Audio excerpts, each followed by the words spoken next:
అట్లాగే ఇల్లు ఒకటి రావాలండి. ఇల్లు రాలేదు ఇంకా, ఇల్లు ఒకటి రావాలి. ఆ ఇల్లు గురించి ఆలోచిస్తాం. పరిపాలన అయితే బెటర్ అండి, ఆయన కానీ ఇది బెటర్. ఏమండి ఫ్రీ బస్ అది అనవసరం అండి, నాకు తెలిసి ఫ్రీ బస్ అనవసరం. దానివల్ల ఉపయోగం లేదు. అంటే చాలా మంది చదువుకున్న పిల్లలు, కాలేజీ అమ్మాయిలు వాళ్ళందరికీ చాలా యూజ్ అవుతుంది కదా, ఎవరైతే వర్క్ చేస్తున్నారో వాళ్ళ వరకు పెడితే, కాలేజ్ స్టూడెంట్స్ వరకు పెడితే పర్వాలేదండి. అందరికి పెట్టి అనవసరం అంటాను నేను. కాలేజీ వాళ్ళ వరకు అయితే పర్వాలేదు, కానీ అందరికీ అనవసరం. చదువుకునే పిల్లలకైతే పర్వాలేదు, అందరికి పెట్టి కప్పు చేస్తారు ఇప్పుడు. దానివల్ల ఏం ఉపయోగం లేదు. పల్లెన్నా పల్లెకపోయినా బస్సులో తిరుగుతున్నారు జనం, అంతే అంతే. ఇప్పుడు కూటమి ప్రభుత్వం వచ్చాక అవినీతి ఎక్కువైపోయింది అని చెప్పి అంటున్నారు. ఎక్కడండి, ఎక్కడ ఉందండి? నాకు తెలిసి అవినీతి ఎక్కడ ఏం జరిగింది? జగన్ గారు చెప్పారు జరిగిందని చెప్తానే ఉంటారు ఆయన. నాకు తెలిసి ఏం జరిగింది అవినీతి? పవన్ కళ్యాణ్ గారు అవినీతి పరుడు కాదు. యాక్చువల్గా మేము పవన్ కళ్యాణ్ చూసే ఓటేస్తాం కూటమి ప్రభుత్వానికి. ఎందుకంటే ఆయన గత 20 ఏళ్ళు చూస్తున్నాం. ఆయనలో నీతి నిజాయితీ అన్ని ఆయన 20 ఏళ్ళు చూస్తున్నాం మేము. ఆయన ఎటువంటి మనిషి అందరికి తెలుసు. మేము ఆయన చూసి చంద్రబాబు నాయుడు కొట్టేస్తాం, కానీ చంద్రబాబు నాయుడు చూసి పవన్ కళ్యాణ్ కొట్టేలా. ఎందుకంటే 20 ఏళ్ళ నుంచి చూస్తున్నాం. వాళ్ళు ఏంటి, వాళ్ళ ఫ్యామిలీ ఏంటి మాకు అందరికి పరిచయం కాబట్టి ఆయన చూసి ఓటేస్తాం. పవన్ కళ్యాణ్ గారిని చూసి చంద్రబాబు నాయుడు కొట్టేస్తాం, కానీ చంద్రబాబు నాయుడు వాళ్ళ ప్రేమతో ఓటేయలేదు. ఎందుకంటే తెలుస్తుంది కదండి ఏం సంపాదించుకోండి. పవన్ కళ్యాణ్ గారు ఏం సంపాదించి ఒక రూపాయి చూపించండి ఆస్తి. ఆయనకు పలానా దగ్గర ఇల్లు కొన్నాడు, పలానా దగ్గర ఆస్తులు ఉన్నాయి, సింగపూర్లో ఈ హోటల్ కొన్నాడు. పవన్ కళ్యాణ్ ఎలిగేషన్ ఉందా? ఒక ఎలిగేషన్ ఉంటే చూపించండి.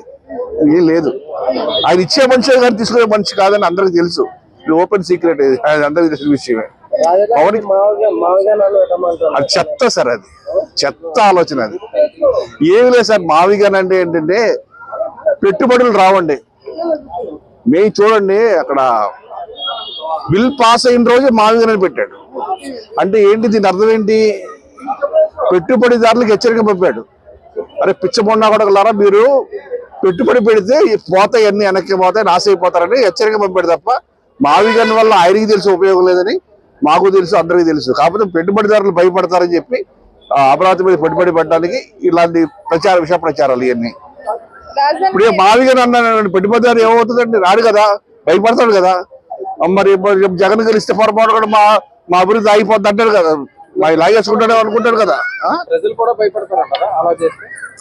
ప్రజల విషయం పక్కన పెట్టండి. అమరావతి మీరు ఉన్నారండి, ఒక 1000 కోట్లు పెట్టాలి క్యాపిటల్. మళ్ళీ జగన్ వస్తే పోతాయని భయం కదా మీకు. ఎలా పెడతారు మీరు? అందుకే ఆ రోజు బిల్లు పాస్ అయిన రోజే తెలివిగా ఏం చేశాడు, ఇక్కడ బిల్ పాస్ అవుతుంది, అక్కడ మావిగాన్ అనౌన్స్మెంట్ చేశాడు. అంటే ఇది ఒక రాజకీయ చిత్రత, పెట్టుబడిదారు రాకుండా చేశాడు. అమరావతి అండి, ఇంక ఫిక్స్ అండి. అమరావతి మా రాజధాని, ఆంధ్రుల రాజధాని అమరావతియే. అందులో ఇటువంటి అనుమానం లేదు. ఇక వేరే ఆప్షన్ లేదు ఇంకా మాకు. అమరావతి నడిబొడ్డు, అటు చిత్తూరుకి కానీ ఇటు శ్రీకాకుళం కానీ, ఇంక వేరే ఆప్షన్. 3 రాజధానులు ఎన్ని ఒట్టి మాటలండి. ప్రజల్ని మభ్యపరచడానికి, ప్రాంతాల మధ్య వైషమ్యాలు రేపడానికి తప్ప మా రాజధాని అమరావతి. రాడండి, ఎట్టి పరిస్థితుల్లో రాడండి. రాడు. ఏదని వీళ్ళు ఏదని ఇంకేదని వీళ్ళు చేతులారా మిస్టేక్స్ చేస్తే తప్ప ఆయన రాడు. థ్యాంక్ యూ అండి.